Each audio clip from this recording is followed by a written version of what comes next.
Hi guys! Welcome back to my channel, and for today's video, ituturo ko sa inyo kung paano maglagay ng thumbnail sa ating mga YouTube videos.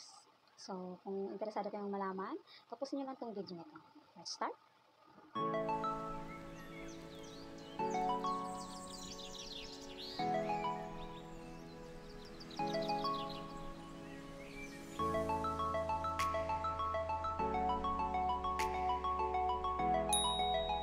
Punta kayo ng YouTube.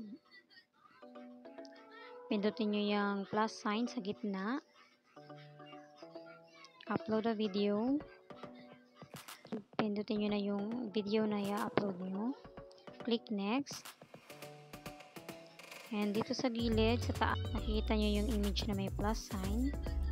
Pindutin nyo yan and hanapin nyo na yung thumbnail na ginawa nyo para dun sa video na i-upload nyo. Click done.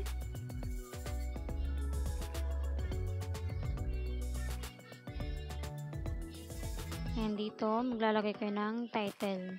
So, yung title na gagamitin nyo is dapat yun yung sinesearch ng mga viewers. Or nasa sa inyo yan kung gagayan nyo na lang yung nasa thumbnail. Basta dapat catchy.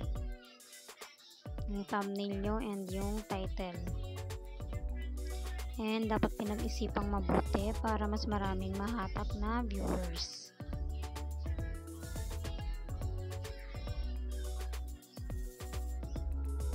Dito sa baba, kung gusto nyo dagdagan ng description, pwede naman. Add. Click next. No, it's not made for kids kung hindi pambata yung i-upload nyo. And upload video. So, ganun lang kadali guys. Sana na sundan nyo. Thank you. Bye-bye. So yun guys, kung umabot kayo sa video nito, thank you so much and congrats dahil may natutunan kayo for today's video.